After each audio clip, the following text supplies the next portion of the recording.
ಎಲ್ರಿಗೂ ನನ್ನ ನಮಸ್ಕಾರ. ಕಳೆದ 3 ಸಂಚಿಕೆಯಲ್ಲಿ ನಾನು ತಾಯಿಗೆ ಯಾವ ರೀತಿ ನಮಸ್ಕರಿಸಬೇಕು, ಯಾವ ಭಂಗಿ, ಯಾವ ಮುದ್ರೆ, ಯಾವ ಮಂತ್ರ ಅಂತ ಹೇಳಿದ್ದೆ.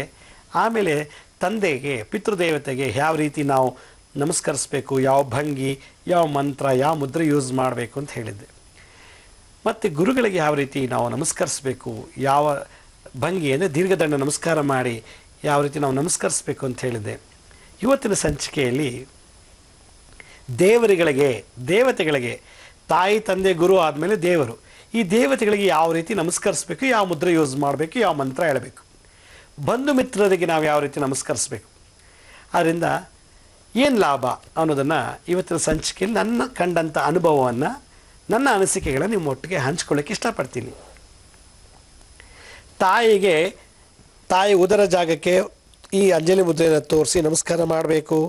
ತಂದೆಗೆ ಎದೆ ಮುಂದೆ ಅಂಜಲಿ ಮುದ್ರೆಯನ್ನು ಮಾಡಿ ಮಂಡಿ ಉರಿ ಪಾದಕ್ಕೆ ನಮಸ್ಕಾರ ಮಾಡಬೇಕು. ಗುರುಗಳಿಗೆ ಇದೇ ಮುದ್ರೆ ಯೂಸ್ ಮಾಡಿ ದೀರ್ಘದಂಡ ನಮಸ್ಕಾರ ಮಾಡಬೇಕು ಅಂತ ಹೇಳಿದ್ದೆ ನಾನು ಕಳೆದ ಸಂಚಿಕೆಯಲ್ಲಿ. ಈಗ ಬಂಧು ಮಿತ್ರರಿಗೆ ಯಾಕೆ ನಮಸ್ಕಾರ ಮಾಡ್ಬೋದು? ಯಾರೋ ನಮ್ಮ ಕ್ಲಾಸ್ಮೇಟ್ಸೋ ಅಥವಾ ನಮ್ಮ ಪಕ್ಕದ ಮನೆಯವರೋ ಅಥವಾ ನಮ್ಮ ಕೊಲೀಗ್ಸ್ ಆಫೀಸ್ನಲ್ಲೋ ಅಥವಾ ಯಾರೋ ನೆಂಟ್ರಿಸ್ಟ್ಗಳು ಅಥವಾ ದೂರ ಸಂಬಂಧಿಗಳು ಬಂದರೆ ಅವರಿಗೆ ತಾಯಿಗೆ ತಂದೆಗೆ ಗುರು ಮಾಡ್ದಂಗೆ ಮಾಡೋಕ್ಕಾಗಲ್ಲ. ಯಾಕೆಂದರೆ ಅವ್ರು ಜನ್ಮ ಕೊಟ್ಟಿಲ್ಲ, ಜ್ಞಾನ ಕೊಟ್ಟಿಲ್ಲ, ಕೇವಲ ಆನಂದವನ್ನು, ಕಷ್ಟ ಸುಖಗಳ ಹಂಚ್ಕೊಳ್ಳುವಂಥ ಜನಗಳವರು.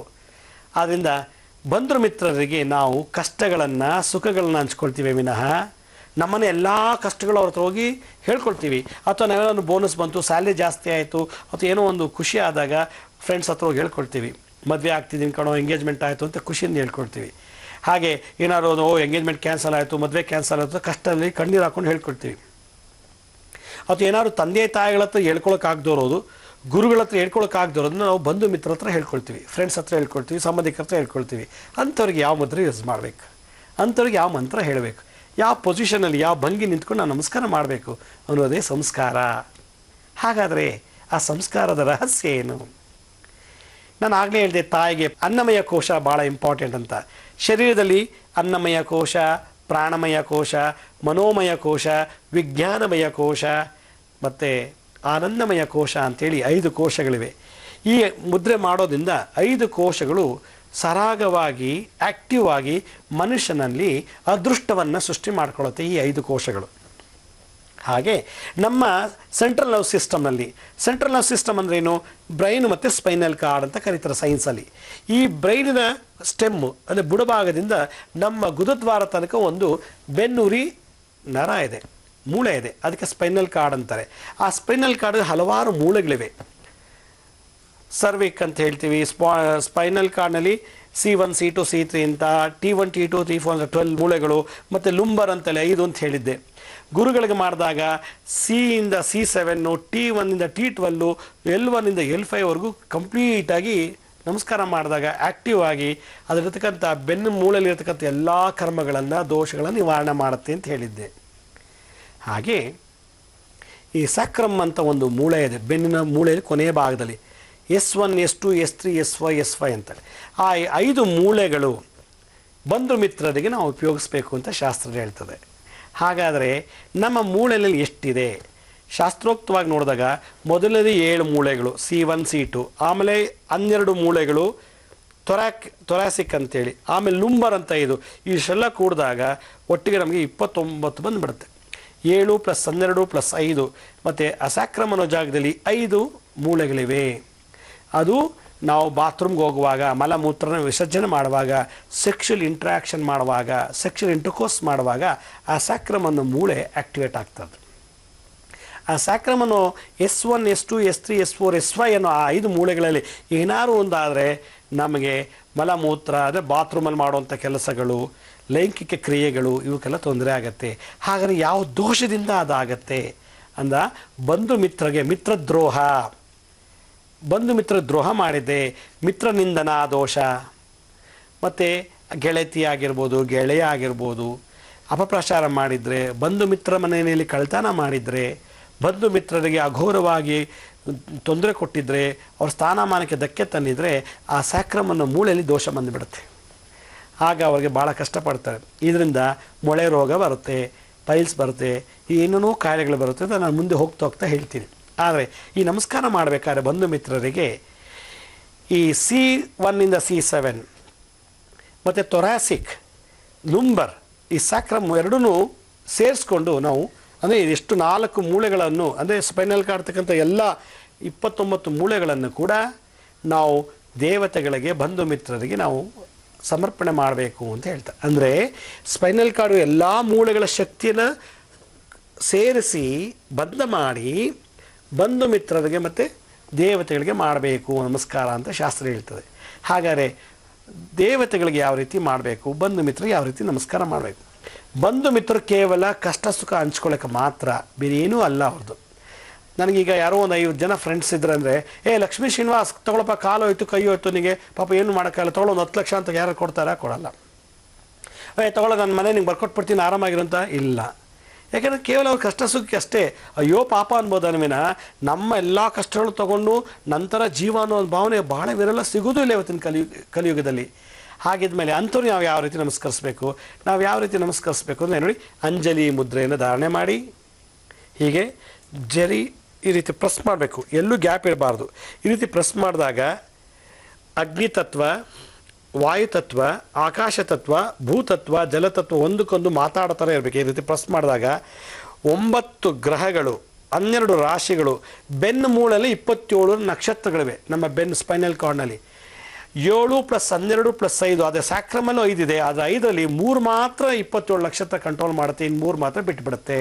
ನಮ್ಮ ಒಂದು ಸ್ಪೈನಲ್ ಕಾರ್ಡ್ನಲ್ಲಿ ಮೊದಲನೇ 7 ಮತ್ತು ತೊರಾಸಿಕ್ 12, ಲುಂಬರ್ 5, ಎಷ್ಟಾಯಿತು? 7 + 12 + 5 24 ಆಯಿತು.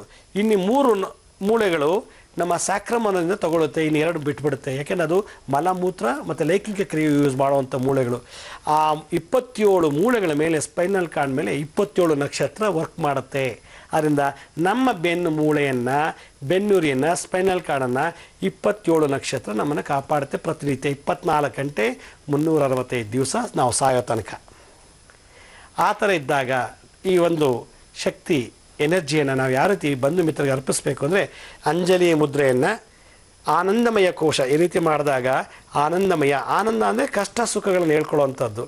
ಈ ಕೋಶ ಆ್ಯಕ್ಟಿವೇಟ್ ಆಗುತ್ತೆ. ಆದರೆ ಮಿತ್ರರಿಗೆ, ಬಂಧುಗಳಿಗೆ ಇಷ್ಟೇ ಮಾಡಬೇಕು.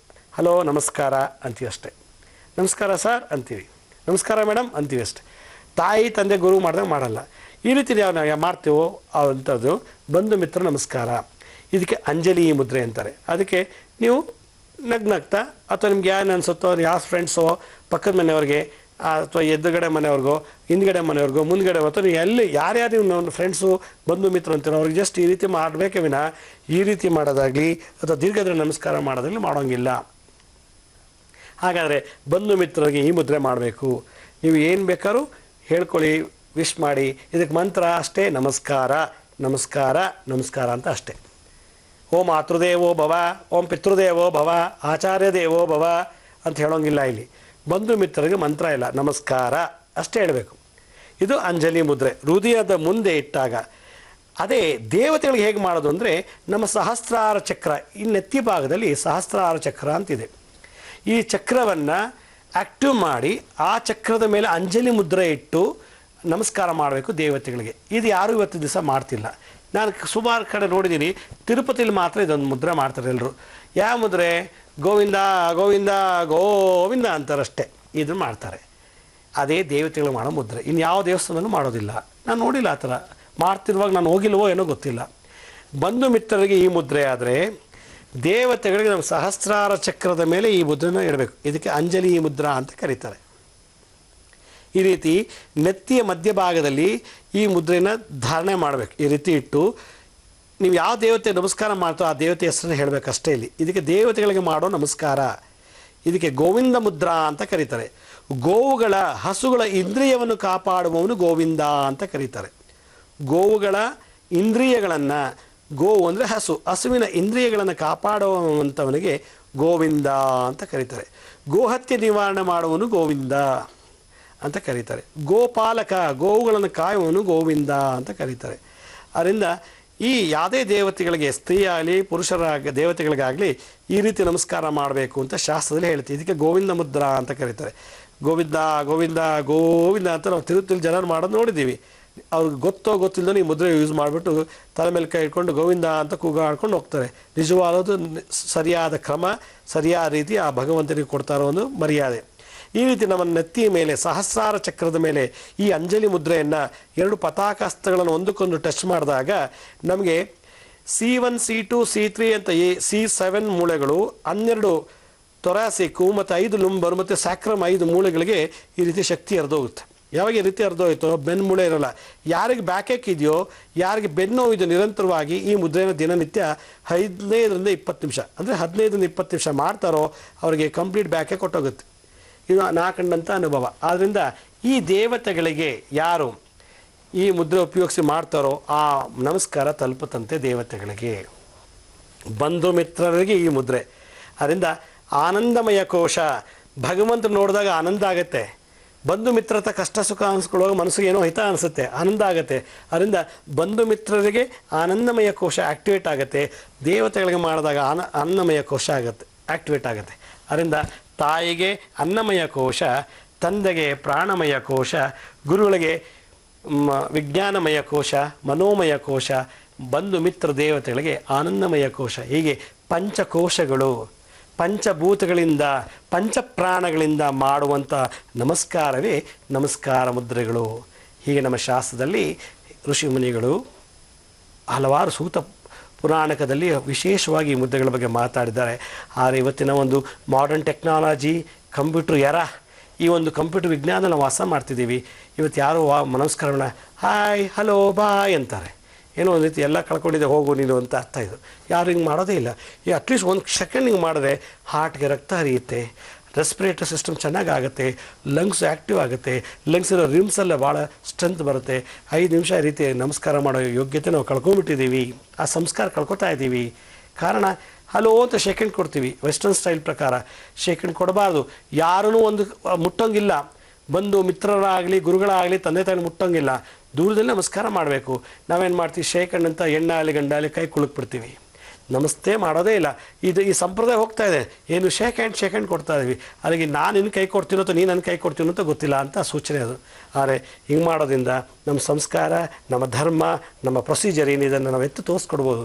ಆದ್ದರಿಂದ ನಾನು ಎಲ್ರಿಗೂ ಕಳಿಕಳಿಯಾಗಿ ಕೇಳೋದಿಷ್ಟೇ, ಯಾರಿಗಾರು ನಿಮ್ಮ ಫ್ರೆಂಡ್ಸ್ಗಾಗಲಿ ಬಂಧು ಮಿತ್ರರಿಗಾಗಿ ನಮಸ್ಕಾರ ಮಾಡುವಾಗ ನಮಸ್ಕಾರ ಹಾಯ್ ಅನ್ಬೇಕಾ, ಹಾಯ್ ಅನ್ನೋದು ಬದಲು ಶೇಕ್ ಹ್ಯಾಂಡ್ ಕೊಡೋ ಬದಲು ಈ ರೀತಿ ಮಾಡಿ. ಸುಮ್ಮನೆ ಟಚ್ ಮಾಡಿ 4 ಬ್ರೇನ್ ಪಟ್ ಅಂತ ಆ್ಯಕ್ಟಿವೇಟ್ ಆಗುತ್ತೆ. ಹೆಂಗೆ ಸ್ವಿಚ್ ಬೋರ್ಡ್ ನಾವು ಆನ್ ಮಾಡ್ತೀವೋ, ಆನ್ ಮಾಡಿದ ತಕ್ಷಣ ಲೈಟ್ ಆನ್ ಆಗುತ್ತೋ ಹಾಗೆ ಜಸ್ಟ್ 1 ಸೆಕೆಂಡಲ್ಲೇ, ಫ್ರ್ಯಾಕ್ಷನ್ ಆಫ್ ಸೆಕೆಂಡಲ್ಲೇ ನಮ್ಮ ಬ್ರೈನ್ಗೆ ರಕ್ತ ಚೆನ್ನಾಗಿ ಹರ್ಕೊಂಡು ಹೊಟ್ಟೋಗುತ್ತೆ. ಈ ಒಂದು ಸಂಸ್ಕಾರ ನಾವು ಇವತ್ತು ದಿವಸ ಬೆಳೆಸಬೇಕು. ತಂದೆ ತಾಯಿಗಳು ಇದನ್ನು ಹೇಳ್ಕೊಡ್ಬೇಕು. ತಂದೆ ತಾಯಿಗಳೇ ನಮಸ್ಕಾರ ಮಾಡಲ್ಲ. ಯಾರೇ ಕೂಡ ನಮ್ಮ ಮನೆಯಲ್ಲಿ ದಿನನಿತ್ಯ ದೇವ್ರಿಗೆ ಈ ರೀತಿ ನಮಸ್ಕಾರ ಮಾಡ್ತೀವ, ಈಗ ಒಂಥರ ಸ್ಟೈಲ್ ಬಂದುಬಿಟ್ಟಿದೆ, ಅದನ್ನು ಹಿಂಗೆ ಮಾಡ್ತಾರೆ ಅಂತ ಹಿಂಗೆ ಮುತ್ಕೊಡ್ತಾರೆ, ಫ್ಲೈಯಿಂಗ್ ಕಿಸ್ ಥರ ಎಲ್ಲ. ನಾನು ನೋಡಿದೆ, ಹುಡುಗನೂ ಅಷ್ಟೇ ಹುಡುಗಿನೂ ಅಷ್ಟೇ. ಹಿಂದೆ ಹುಡುಗರು ಮಾಡ್ತಿದ್ರು, ಸುಮ್ಮನೆ ದೇವಸ್ಥಾನ ಹೋಗುವಾಗ ಅಂತ ಹಿಂಗೆ ಎಂಥ ಫ್ಲೈಯಿಂಗ್ ಕಿಸ್ ಥರ. ಈಗ ಮಾಡಿಬಿಟ್ಟು ಏನು ಕಳ್ಕೊತಾರೋ ಗೊತ್ತಿಲ್ಲ, ಸುಮ್ಮನೆ ಕಿಸ್ ಕೊಡೋದು. ಆಮೇಲೆ ಅದೇನು ಹಿಂಗೆಲ್ಲ ಅಂತಾರೆ. ಇದು ಎಲ್ಲಿದೆಯೋ ನನಗೂ ಗೊತ್ತಿಲ್ಲ, ಅದು ಯಾವ ಶಾಸ್ತ್ರ ಹೇಳಿದೆಯೋ ಗೊತ್ತಿಲ್ಲ, ಎಲ್ಲಿ ಉಲ್ಲೇಖನ ಇದೆಯೋ ಗೊತ್ತಿಲ್ಲ, ಸುಮ್ಮನೆ ಅಂದ್ಬಿಡೋದು. ಅದು ಹೆಣ್ಣಾಗಲಿ ಗಂಡಾಗಲಿ ಅವ್ರು ಕಿಸ್ ತೊಗೋಬೇಕು ಅಂತ ಅರ್ಥ. ಆದರೆ ನಮಸ್ಕಾರ ಅನ್ನೋ ಸಂಸ್ಕಾರ ಮರ್ತೋಗ್ತಾ ಇದೆ. ಅದರಿಂದ ಎಲ್ಲರೂ ಕೂಡ ಇನ್ಮೇಲೆ ಯಾರ್ಯಾರು ಈ ಚಾನಲಲ್ಲಿ ಈ ಎಪಿಸೋಡ್ ನೋಡ್ತಿದ್ದೀರೋ ಅವರೆಲ್ಲರೂ ಈ ಒಂದು ಸಂಸ್ಕಾರನ ಬೆಳೆಸೋಕ್ಕೆ ಹೇಳಿಕೊಡಿ, ತಾವು ಮಾಡಿ. ಇದೊಂದು ಮಾಡಿ ಜಸ್ಟ್ ಹಿಂಗೆ 10 ನಿಮಿಷಕ್ಕೆ ಪ್ರೆಸ್ ಮಾಡಿ ಇಟ್ಕೊಳ್ಳಿ, ನೋಡಿ ಎಷ್ಟು ಇರುತ್ತೆ. ಹೈ ಬಿ ಪಿ ಕಮ್ಮಿ ಆಗುತ್ತೆ ಈ ಅಂಜಲಿ ಮುದ್ರೆಯಿಂದ. ಯಾರು ಅಂಜಲಿ ಮುದ್ರೆ ದಿನನಿತ್ಯ 10 ನಿಮಿಷ ಮಾಡ್ತಾರೋ, ಅಥವಾ ಇದು ಇಟ್ಕೊಂಡು ವಿಷ್ಣು ಸಹಸ್ರನಾಮ, ಲಲಿತ ಸಹಸ್ರನಾಮ ಅಥವಾ ಅಷ್ಟೋತ್ತರ ಏನು ಹೇಳ್ತಿರೋ, ನೀವು ಏನು ಮಾಡಬೇಕು ಅಂತಿರೋ ಮಂತ್ರ ದಿನ ಹೇಳೋದಿದ್ರೆ ಇದು ಕಣ್ಣು ಮುಚ್ಕೊಂಡು ಇದು ಪ್ರೆಸ್ ಮಾಡಿ ನೋಡಿ. ನಿಮ್ಮ ಕಿವಿ ಮತ್ತು ನಿಮ್ಮ ಶೋಲ್ಡರು, ಎದೆ ಮತ್ತು ಹಾರ್ಟಲ್ಲಿ ಎಂಥ ಅನುಭವ ಆಗುತ್ತೆ ಅಂತ. ಅಥವಾ ಸುಮ್ಮನೆ ಹಿಂಗೆ ಇಟ್ಕೊಂಡು 10 ನಿಮಿಷ ಕಣ್ಣು ಮುಚ್ಕೊಂಡು ಸೈಲೆಂಟಾಗಿ ನಿಮ್ಮ ಉಸಿರಾಟ ಗಮನಿಸ್ತಾ ಕೂತ್ಕೊಳ್ಳಿ. ಎಷ್ಟೋ ಹೈ ಬ್ಲಡ್ ಪ್ರೆಷರ್ ಎಲ್ಲ ಕಮ್ಮಿ ಆಗಿಬಿಡುತ್ತೆ ಈ ಅಂಜಲಿ ಮುದ್ರೆ. ಅಷ್ಟು ಪವರ್ ಯಾಕೊತ್ತಾ, 12 ರಾಶಿಗಳು, 9 ಗ್ರಹಗಳು, 27 ನಕ್ಷತ್ರ ನಮ್ಮ ಹಸ್ತದಲ್ಲೇ ಇದೆ. ನಮ್ಮ ಸ್ಪೈನಲ್ ಕಾರ್ಡ್ನ 9 ಗ್ರಹಗಳು ಕಂಟ್ರೋಲ್ ಮಾಡುತ್ತೆ, 27 ನಕ್ಷತ್ರಗಳು ಆ್ಯಕ್ಟಿವ್ ಆಗಿ ಮಾಡುತ್ತೆ. ನಾನು ಮುಂದಿನ ಸಂಚಿಕೆಗಳಲ್ಲಿ ಈ ಸ್ಪೈನಲ್ ಕಾರ್ಡ್ನ 27 ನಕ್ಷತ್ರ ಹೆಂಗೆ ಕಂಟ್ರೋಲ್ ಮಾಡುತ್ತೆ ಅಂತ ನಿಮಗೊಂದು ಪ್ರಶ್ನೆ ಬರ್ಬೋದು. ಆ ಪ್ರಶ್ನೆಗೆ ಉತ್ತರ ನಾನು ಹೋಗ್ತಾ ಈ ಬ್ಯಾಕ್ ಏಕ್ ಪೇನ್ಗೆ ಏನಿಂಥ ಮುದ್ರೆ ಯೂಸ್ ಮಾಡಬೇಕು ಅನ್ನೋದು ಹೇಳುವಾಗ ನಾನು ತೋರಿಸ್ಕೊಡ್ತೀನಿ. ಆದರೆ ಈ ಪ್ರತಿಯೊಂದು ಸ್ಪೈನಲ್ ಕಾರ್ಡ್ನ ಇರತಕ್ಕಂಥ ಈ ಮುದ್ರೆ ಅಂದರೆ ಈ ಅಂಜಲಿ ಮುದ್ರೆ ಪೇನ್ ಕಿಲ್ಲರ್ ಅಂತ ನಾನು ಕರಿತೀನಿ. ಯಾರಿಗೆ ಬೆನ್ನಲ್ಲಿ ನೋವು ಇದೆಯೋ ಅವ್ರು ಹಿಂಗೆ ಅರ್ಧ ಗಂಟೆ ಹಿಂಗೆ ಕೂತ್ಕೊಂಡ್ಬಿಟ್ರೆ ಬೆನ್ನಿರ್ತಕ್ಕಂಥ ಪೇಯ್ನ್ ಎಲ್ಲ ಹೇಳ್ಕೊಂಬಿಡುತ್ತೆ, ಸಕ್ ಮಾಡುತ್ತೆ. ಯಾಕಂದರೆ ಪಂಚಭೂತಗಳು ಪಂಚಪ್ರಾಣಗಳು ಈ ಹಸ್ತದಲ್ಲೇ ಇದೆ. ಅದರಿಂದ ಈ ಒಂದು ಮುದ್ರೆ ಭಾಳ ವಿಶೇಷವಾದದ್ದು. ಯಾರು ಈ ದಿನನಿತ್ಯ 15-20 ನಿಮಿಷ ಈ ಬಂಧು ಮಿತ್ರ ನಮಸ್ಕಾರ ಮುದ್ರೆ ಅಥವಾ ಗೋವಿಂದ ಮುದ್ರೆ ದಿನನಿತ್ಯ ಮಾಡ್ತಾರೋ ಅವರಿಗೆ ಯಾವುದೇ ರೀತಿಯ ಬೆನ್ನಿಗೆ ಸಂಬಂಧಪಟ್ಟಂಥ ರೋಗ ಇರೋದಿಲ್ಲ. ಯಾರು ತಲೆ ಮೇಲೆ ಕೈ ಇಟ್ಟು ಇದನ್ನು ಕೂತ್ಕೊಳ್ತಾರೋ ಎಂಥ ಸೆಕ್ಷುವಲ್ ಪ್ರಾಬ್ಲಮ್ ಇರಲಿ ಹೊಟ್ಟೋಗ್ಬಿಡುತ್ತೆ. ಕೆಲವರಿಗೆ ಲೈಂಗಿಕ ಆಸಕ್ತಿ ಕಮ್ಮಿ ಆಗಿರುತ್ತೆ, ಇಂಪಾರ್ಟೆನ್ಸಿ ಶುರುವಾಗ್ತಿರ್ತದೆ. ಸಹಸ್ರಾರ ಚಕ್ರದಿಂದ ಕುಂಡಲಿನಿಗೆ ಇದೊಂದು ಎನರ್ಜಿನ ಟ್ರಾನ್ಸ್ಫರ್ ಮಾಡ್ಬೋದು. ಅಂದರೆ ಅಧೋಮುಖವಾಗಿ ಎನರ್ಜಿ ಕುಂಡಲಿಗೆ ಬರ್ತದೆ ಸಹಸ್ರಾರ ಚಕ್ರದಿಂದ. ಈ ರೀತಿ ಕೂತಾಗ ನಮ್ಮ ಸಹಸ್ರಾರ ಚಕ್ರದಿಂದ ಗುದದ್ವಾರದ 2 ಇಂಚು ಕೆಳಗೆ ಮೇಲೆ ಒಂದು ಸಣ್ಣ ಒಂದು ಗ್ರಂಥಿ ಇದೆ, ಗ್ಲ್ಯಾಂಡ್. ಆ ಗ್ಲ್ಯಾಂಡೇ ಕುಂಡಲಿನಿ ಶಕ್ತಿ ಅಂತ. ಆ ಕುಂಡಲಿನಿ ಆ್ಯಕ್ಟಿವೇಟ್ ಮಾಡುತ್ತೆ. ಯಾವಾಗ ಕುಂಡಲಿನಿ ಚೆನ್ನಾಗಿ ಆ್ಯಕ್ಟಿವೇಟ್ ಆಯಿತು, ಇಂಪಾರ್ಟೆನ್ಸಿ ಹೋಗುತ್ತೆ, ಲೈಂಗಿಕ ಕ್ರಿಯೆಗೆ ಆಸಕ್ತಿ ಆಗುತ್ತೆ. ಎಷ್ಟೋ ಕೇಸು ಡೈವರ್ಸ್ ಆಗಿದೆ, ಕಾರಣ ಲೈಂಗಿಕ ಕ್ರಿಯೆಯಲ್ಲಿ ಆಸಕ್ತಿ ಕಮ್ಮಿ ಇದೆ ನನ್ನ ಗಂಡನಿಗೆ, ನನ್ನ ಹೆಂಡತಿಗೆ ಅಂತ. ಇಂಥದ್ದೆಲ್ಲ ಬಂದಾಗ ಸಲೀಸಾಗಿ ನಾವು ಉಪಾಯವಾಗಿ ಬಂಡವಾಳ ಇಲ್ದೇ, ಯಾವುದೇ ಇನ್ವೆಸ್ಟ್ಮೆಂಟ್ ಇಲ್ದೇ ನಾವು ನಮ್ಮನ್ನು ನಾವು ಕ್ಯೂರ್ ಮಾಡ್ಕೋಬೇಕು ಅಂದರೆ ಈ ಗೋವಿಂದ ಮುದ್ರೆಯನ್ನು ಮಾಡಬೇಕು. ಈ ಗೋವಿಂದ ಮುದ್ರೆ ಇಲ್ಲಿ ಬಂದರೆ ಅಂಜಲಿ ಮುದ್ರೆ, ಅದೇ ಮುದ್ರೆ ತಗೊಂಡು ನೆತ್ತಿ ಮೇಲೆ ಇಟ್ಟಾಗ ಗೋವಿಂದ ಮುದ್ರೆ. ಈ ಮುದ್ರೆ ಮಾಡೋದ್ರಿಂದ ಸಹಸ್ರಾರ ಚಕ್ರದಲ್ಲಿ ಒಂದು ವಿಶೇಷವಾದಂಥ ಬಿಸಿ ಬಿಸಿಯಾದ ಒಂದು ಎನರ್ಜಿ ಜನ್ರೇಟ್ ಆಗುತ್ತೆ. ಹಿಂಗಿಟ್ಟ ಕೂತ್ಕೊಂಡ್ರೆ ತಲೆಯೆಲ್ಲ ಬಿಸಿ ಆಗುತ್ತೆ. ಯಾವಾಗ ಆ ಬಿಸಿ ಎನರ್ಜಿ 4 ಬ್ರೈನ್ಗೆ ಹೋಯ್ತು, ಲವಲವಿಕೆ ಶುರುವಾಗುತ್ತೆ. ಆಗ ನೋಡಿದ್ದು, ಕೇಳಿದ್ದು, ಮುಟ್ಟಿದ್ದು, ತಿಂದಿದ್ದು, ವಾಸನೆ ಏನೇನು ಮಾಡಿತ್ತು ನಾವು ಜೀವನದ ಅದೆಲ್ಲ ಮೆಮೊರಿಲಿ ಸ್ಟೋರ್ ಆಗುತ್ತೆ. ಸಾಲದಕ್ಕೆ ದೇವತೆಗಳಿಗೆ ಈ ಮುದ್ರೆಯಿಂದ ಭಾಳ ಇಷ್ಟ. ಅದರಿಂದ ಈ ಗೋವಿಂದ ಮುದ್ರೆ ನಾವು ಪ್ರತಿನಿತ್ಯ ಯಾರು ಮಾಡ್ತೀವೋ ಅಂಥವರಿಗೆ BP ಕಮ್ಮಿ ಆಗುತ್ತೆ. ಈ ಬಂಧು ಮಿತ್ರ ನಮಸ್ಕಾರ ಮುದ್ರೆನೂ ಕೂಡ ಅಷ್ಟೇ BP ಕಮ್ಮಿ ಮಾಡುತ್ತೆ.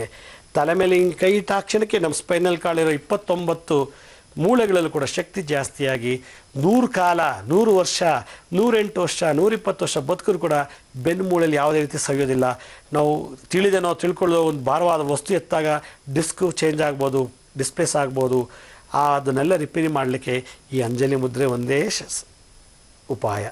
ಅದರಿಂದ ಪ್ರತಿಯೊಬ್ಬರು ಕೂಡ ದಿನನಿತ್ಯ ನಾವು ಅರ್ಧ ಗಂಟೆಗಳ ಕಾಲ, 20 ನಿಮಿಷಗಳ ಕಾಲ ಈ ಅಂಜಲಿ ಮುದ್ರೆ ಮಾಡಿ, ಮತ್ತು ನಿಮ್ಮ ಗುರು ಹಿರಿಯರಿಗೆ ವಂದನೆ ಮಾಡುವಾಗ ಗುರುಗಳಿಗೆ ಮತ್ತು ತಂದೆ ತಾಯಿಗಳಿಗೆ ಜೊತೆಗೆ ಭಗವಂತನಿಗೆ ಯಾರೇ ಆಗಿರಲಿ, ಹೆಂಗಸು ದೀರ್ಘದಂಡ ನಮಸ್ಕಾರ ಮಾಡ್ಬೋದಾ ಗುರುಗಳಿಗೆ ಅಂದರೆ ಖಂಡಿತ ಮಾಡ್ಬೋದು. ಅಕಸ್ಮಾತ್ ಮಾಡೋಕ್ಕೆ ನಿಮ್ಮ ಕೈಲಿ ಆಗಲ್ಲ, ಮಂಡಿ ಬಗ್ಗಕ್ಕಾಗಲ್ಲ ಅಂದರೆ ಮಂಡಿ ಊರಿ ನಿಮ್ಮ ಮಾವಲಿ ತಲೆ ಬಗ್ಸಿ ಅಂಜನಿ ಮುದ್ರೆನ ಗುರುಗಳಿಗೆ ಮಾಡ್ಬೋದು. ತಾಯಿ ತಂದೆಯರಿಗೆ ಹೇಗೆ ತಂದೆಗೆ ಹೇಗೆ ಮಾಡ್ತಿರೋ ಅದೇ ಭಂಗಿ, ಅದೇ ಮುದ್ರೆ ಉಪಯೋಗಿಸಿ ಗುರುಗಳಿಗೂ ಮಾಡ್ಬೋದು ಹೆಂಗಸರು. ಆದರೆ ಯಾರು ಮುಟ್ಟಾಗಿರ್ತಾರೋ ಅವರು 5 ದಿವಸ ಸ್ನಾನ ಆದಮೇಲೆ ಗುರುಗಳಿಗೆ ನಮಸ್ಕಾರ ಮಾಡಬೇಕು, ಮತ್ತು ದೇವತೆಗಳಿಗೆ ನಮಸ್ಕಾರ ಮಾಡಬೇಕು. ಸ್ತ್ರೀಯರಾದರೆ ಯಾರಿಗೆ ಮುಟ್ಟಾಗೋದು ನಿಂತಿರ್ತದೋ ಅಂಥವ್ರು ನಿರಂತರವಾಗಿ ಗುರು ನಮಸ್ಕಾರ ಮಾಡ್ಬೋದು, ದೇವತೆ ನಮಸ್ಕಾರ ಮಾಡ್ಬೋದು. ಯಾಕೆಂದರೆ ಮೆನ್ಸಸ್ ಪೀರಿಯಡ್ನಲ್ಲಿ ಮೆನ್ಸಸ್ ಸೈಕಲ್ ಬ್ಲೀಡಿಂಗ್ ಆಗುವಾಗ ಈ ಮುದ್ರೆನ ನಾವು ಉಪಯೋಗಿಸ್ಬಾರ್ದು. ಯಾಕೆಂದರೆ ಆ ಪೆಲ್ವಿಸ್ ರೀಜನ್ನಲ್ಲಿ ಏನಾದ್ರು ಇನ್ಫೆಕ್ಷನ್ ಆಗೋ ಸಾಧ್ಯತೆ ಉಂಟು ಬ್ಲೀಡಿಂಗ್ ಆಗ್ತಿರೋದ್ರಿಂದ. ಯಾವಾಗ ಈ ಮೆನ್ಸಸ್ ಪೀರಿಯಡ್ನಲ್ಲಿ ಹೆಂಗಸಿಗೆ ತುಂಬ ಕೋಪ ಜಾಸ್ತಿ 5 ದಿವಸ, ಆ ಸಮಯದಲ್ಲಿ ಇದೆಲ್ಲ ಮಾಡಿದಾಗ ಇನ್ನೂ ಕೋಪ ಜಾಸ್ತಿ ಆಗುತ್ತೆ. ಆದ್ದರಿಂದ ಈ ಹೆಂಗಸರಿಗೆ ಮಾತ್ರ ಈ ಅಂಜಲಿ ಮುದ್ರೆ 5 ದಿನ ನಿಷಿದ್ಧ, ಮಾಡೋ ಹಾಗಿಲ್ಲ. ಪ್ರತಿನಿತ್ಯ ನಾವು ಸ್ಟ್ರೈಟಾಗಿ ಕೂರಬೇಕು ಈ ಮುದ್ರೆ ಮಾಡುವಾಗ. ಗೋವಿಂದ ಮುದ್ರೆಯನ್ನು ಮಾಡಿ ನಿಧಾನ ಕಣ್ಮುಚ್ಚಿ ಉಸಿರಾಟವನ್ನೇ ಗಮನಿಸ್ತಾ ಇದ್ದರೆ ನಿಮ್ಗೆ ಅರಿವಿಲ್ಲದಂತೆ ಸಹಸ್ರಾರ ಚಕ್ರದಿಂದ ಬ್ರೈನಿಂದ ಬ್ರೈನ್ ಸ್ಟೆಮ್ಮಿಂದ ಸ್ಪೈನಲ್ ಕಾರ್ಡ್ಗೆ ನಿಧಾನವಾಗಿ ಶಕ್ತಿ ಇಳಿಯುತ್ತೆ. ಯಾವಾಗ ಈ ಎನರ್ಜಿ ಅದು ಕೊಕೊಯಾಕ್ಸ್ ಅಂತ ಗುದದ್ವಾರದ ಕೊನೆಯದೊಂದು ಮೂಳೆ ಇದೆ, ಲುಂಬರ್ ಆದಮೇಲೆ ಸ್ಕರಮ್ ಆದಮೇಲೆ ಕೊನೆಯದೊಂದು ಮೂಳೆ ಇದೆಯಲ್ಲ, ಆ ಮೂಳೆಗೆ ಹೋಗಿ ತಲುಪುತ್ತೆ ಈ ಎನರ್ಜಿ. ಆಗ ವಿಶೇಷವಾದಂಥ ಆನಂದಮಯ ಕೋಶ, ಏನೋ ಒಂದು ರೀತಿ ಸಮುದ್ರ ದಾಟದಷ್ಟು ಸುಖ, ಏನೋ ದೊಡ್ಡ ಬೆಟ್ಟ ತಿಳಿದ ಸುಖ, ಏನೋ ಒಂದು ಸಾಧನೆ ಮಾಡಿದಿನೋ ಒಂದು ಉಲ್ಲಾಸ, ಮತ್ತು ಆಸಕ್ತಿ ಜಾಸ್ತಿ ಆಗುತ್ತೆ ಮನುಷ್ಯನಲ್ಲಿ ಕೆಲಸ ಮಾಡೋದ್ರಲ್ಲಿ. ಮತ್ತು ತನಗೆ ತಾನೇ ಒಂದು ರೀತಿ ತಾನೇ ಮರೆಯುವಂಥದ್ದು ಸಂದರ್ಭ ಬರುತ್ತೆ ಸಂತೋಷದಿಂದ. ಅದಕ್ಕೆ ಪರಮಾನಂದ ಅಂತ ಕರೀತಾರೆ. ಆ ಪರಮಾನಂದಕ್ಕೆ ಮನುಷ್ಯ ಅಥವಾ ಮಾನವ ತಲುಪಬೇಕು ಅಂದರೆ ಗೋವಿಂದ ಮುದ್ರೆಯನ್ನು ನಾವು ಪ್ರತಿನಿತ್ಯ ಮಾಡಬೇಕು. ಹಾಗಾದರೆ ಗೋವಿಂದ ಮುದ್ರೆ ಏನಿಗೆ? ದೇವತೆಗಳಿಗೆ ಮಾತ್ರ. ಈ ಗೋವಿಂದ ಮುದ್ರೆಯನ್ನು ತಾಯಿಗಾಗಲಿ ತಂದೆಗಾಗಲಿ ಗುರುಗಳಿಗಾಗಲಿ ಮಾಡಬಾರ್ದು, ಬಂಧು ಮಿತ್ರರಿಗೆ ಮಾಡಬಾರ್ದು. ತಾಯಿ ತಂದೆ ಗುರು ಬಂಧು ಮಿತ್ರರಿಗಿಂತಲೂ ಹೈಯೆಸ್ಟ್ ಲೆವೆಲ್ ಇರೋವಂಥವನು ದೇವತಾ ದೇವಿ ಅಂಥವನಿಗೆ ಸಹಸ್ರಾರ ಚಕ್ರದ ಮೇಲೆ ಇಟ್ಟು ನಮಸ್ಕಾರ ಮಾಡಬೇಕು ಅಂತ ಶಾಸ್ತ್ರದಲ್ಲಿ ಉಲ್ಲೇಖನ ಇದೆ. ಇದು ನಾನು ನನ್ನ ಗುರುಗಳ ಮುಖೇನ ಕಲಿತಂಥದ್ದು. ಇದು ತಾತ ಸಂಪ್ರದಾಯದಲ್ಲಿ, ದತ್ತಾತ್ರೇಯ ಸಂಪ್ರದಾಯದಲ್ಲಿ ಬರುವಂಥದ್ದು. ಪರಾಶರ ಮುನಿಗಳು ಭಾಳಷ್ಟು ಕಡೆ ಸಂಸ್ಕಾರದ ಬಗ್ಗೆ ಒತ್ತು ಕೊಟ್ಟು ಉಲ್ಲೇಖನ ಮಾಡಿದ್ದಾರೆ. ಆದರೆ ದುರಾದೃಷ್ಟವೋ ಅದೃಷ್ಟವೋ ಇವತ್ತಿನ ದಿವಸ ನಾವು ಇದನ್ನೆಲ್ಲ ಮರಿತಾ ಇದ್ದೀವಿ. ಏನಿದ್ರು ಹಾಯ್ ಬಾಯ್ ಶೇಖರಣೆ ಅನ್ನೋದೆಲ್ಲ ಕಾಲ ಕಳೆದು ಬಿಟ್ಟಿದ್ದೀವಿ. ನಮಸ್ಕಾರ ಅಂಜಲಿ ಮುದ್ರೆ ಮರೆತು ಬಿಟ್ಟಿದ್ದೀವಿ. ಎಲ್ಲೋ ಹಿರಿಯರು ಮಾತ್ರ ಅದನ್ನು ಉಳಿಸ್ಕೊಂಡಿದ್ದಾರೆ. ಅವ್ರಿಗೆ ಹಾಯ್ ಬಾಯ್ ಅನ್ನೋ ಹೇಳೋದು ಯಾರೂ ಸಿಗಲ್ವಲ್ಲ. ಈಗಿನ ಹುಡುಗರಿಗೆಲ್ಲ ಹಾಯ್ ಬಾಯ್ ಹೇಳೋದೇ ಕಾಲ ಕಳೆದು ಬಿಟ್ಟಿದ್ದಾರೆ. ಎದ್ದಾಗಲೂ ಹಾಯ್, ಮಲಗುವಾಗಲೂ ಹಾಯ್, ಬೆಳಗ್ಗೆಯಿಂದ ಯಾರಿಗೂ ಹಾಯ್ ಬಾಯ್ ಇಲ್ಲ ಅನ್ನೋದು 500 ಸಲ ಹೇಳ್ತಾರೆ. ಆದರೆ 5 ಸಲ ಅಂಜಲಿ ಮುದ್ರೆ ಮಾಡ್ತಾರಾ? ಮಾಡಲ್ಲ. ಇವತ್ತಿನ ಎಲ್ಲ ಯುವಕತಿಯರಿಗೆ ನಾನು ಕೇಳೋದಿಷ್ಟೇ, ಅರ್ಧ ಗಂಟೆ ಯಾರಿಗೂ ಸಿಕ್ಕಲಿಲ್ಲ ನೀವು ನಮಸ್ಕಾರ ಮಾಡಲಿಕ್ಕೆ ಅಂದರೆ ನಿಮ್ಮ ಪಾಡಿ ರೂಮಲ್ಲಿ ಕೂತ್ಕೊಂಡು ನಮಸ್ಕಾರ ಮಾಡ್ತಾ ಇರಿ. ಹೀಗೆ ನೀವು ಮಾಡ್ತಾ ಇದ್ದರೆ ನಿಮಗೆ ಬ್ಲಡ್ ಸರ್ಕ್ಯುಲೇಷನ್, ಹಾರ್ಟು, ಲಂಗ್ಸ್ ಚೆನ್ನಾಗಾಗುತ್ತೆ. ಜೊತೆಗೆ ಶೋಲ್ಡರ್ಸ್ ಪೇನ್ ಹೋಗುತ್ತೆ. C1, C2, C3, C4, C7 ಕೂಡ ಆ್ಯಕ್ಟಿವ್ ಆಗುತ್ತೆ. ಲುಂಬರ್ ಮತ್ತು ಸ್ಕ್ಯಾರಮ್ ಎರಡೂ ಕೂಡ ಚೆನ್ನಾಗಿ ಈಸಿಯಾಗಿ ಫ್ಲೆಕ್ಸಿಬಲ್ ಆಗಿ ನೀವು ಹೆಂಗೆ ಬೇಕಾದ್ರೂ ಬೆಂಡ್ ಆಗ್ಬೋದು. ಏನು ಬೇಕಾದ್ರೂ ಎತ್ತರೂ ಡಿಸ್ಕು ಮೂವ್ ಆಗಲ್ಲ, ಯಾವ ಮೂಳೆನೂ ಸವಿಯೋದಿಲ್ಲ. ಅಷ್ಟು ಪವರು ಈ ಅಂಜಲಿ ಮುದ್ರೆಯಲ್ಲಿದೆ. ಆದ್ದರಿಂದ ಪ್ರತಿಯೊಬ್ಬರು ಕೂಡ ದಿನನಿತ್ಯ 15-20 ನಿಮಿಷ ಅಂಜಲಿ ಮುದ್ರೆ, ನಾವು ತೋರಿಸಿದಂಥ ಮಾತಾ ಪಿತೃ ನಮಸ್ಕಾರ ಮುದ್ರೆಗಳು, ಗುರು ನಮಸ್ಕಾರ, ಇಲ್ಲ ದೀರ್ಘ ನಮಸ್ಕಾರ ಮಾಡ್ತಾ ಒಂದು 5 ನಿಮಿಷ ಹಾಗೆ ಮಲ್ಕೊಳ್ಳಿ ನೆಲದ ಮೇಲೆ, ಅದೊಂದು ಯೋಗ ಆಗಿಬಿಡುತ್ತೆ. ಅದೊಂದು ಯೋಗಾಸನ ಮಾಡ್ದಂಗೆ ಆಗುತ್ತೆ. ಆದ್ದರಿಂದ ಪ್ರತಿಯೊಬ್ಬರು ಈ ನಾನು ತೋರಿಸಿದಂಥ ಈ 4 ವೆರೈಟಿ ಮಾತೃ, ಪಿತೃ, ಗುರು, ದೇವತಾ ಮತ್ತು ಬಂಧು, ಈ 5 ವೆರೈಟಿ ನಮಸ್ಕಾರ ಮುದ್ರೆಗಳನ್ನು ಯಾರು ತನ್ನ ನಿತ್ಯ ಜೀವನದಲ್ಲಿ ಅಳವಡಿಸ್ಕೋತಾರೋ ಅವ್ರಿಗೆ ಅರಿವಿಲ್ದಂಥ ಒಂದು ವಿಶೇಷವಾದಂಥ ಚೇಂಜಸ್ ಕಾಣುತ್ತೆ, ಪರಿವರ್ತನೆ ಆಗುತ್ತೆ. ಅದು ಒಂದು ಟ್ರಾನ್ಸ್ಫಾರ್ಮೇಷನ್ ಅಂತ ನಾನು ಹೇಳ್ತೀನಿ. ಆ ಟ್ರಾನ್ಸ್ಫಾರ್ಮೇಷನ್ ಆಗಿದ್ದೇ ಆದರೆ ನಿಮ್ಮಲ್ಲಿ ಒಂದು ವಿಶೇಷವಾದಂಥ ಲವಲವಿಕೆ, ಉತ್ಸಾಹ ಎಲ್ಲ ಉತ್ಪತ್ತಿ ಆಗುತ್ತೆ. ನಿರುತ್ಸಾಹ ಶನಿ, ನಿರುತ್ಸಾಹಕ್ಕೆ ಕಾರಕ ಶನಿ ಗ್ರಹ, ದುಃಖಕ್ಕೆ ಕಾರಕ ಶನಿ, ಮತ್ತು ಮಂಕು, ಮಂಡುತನ, ಪೆದ್ದುತನಕ್ಕೆ ಕಾರಕ ಮಂಗಳ ಗ್ರಹ. ಈ ಗುರು ಮತ್ತು ತಾಯಿ ತಂದೆ ಆಶೀರ್ವಾದ ಇವೆಲ್ಲ ದೂರ ಮಾಡ್ಬೋದು ಅಂತ ಹೇಳ್ತಾ ಇವತ್ತಿನ ಸಂಚಿಕೆ ಮುಗಿಸ್ತಾ ಇದ್ದೀನಿ. ಮುಂದಿನ ಸಂಚಿಕೆಯಲ್ಲಿ ಗುರುವಿಗೆ ಸಂಬಂಧಪಟ್ಟಂಥ ಮುದ್ರೆ ಮಂತ್ರವನ್ನು ತಮ್ಮನ್ನು ಭೇಟಿ ಮಾಡ್ತೀನಿ. ಅಲ್ಲಿವರೆಗೂ ನಮಸ್ಕಾರ. ಸಾಯಿರಾಮ್.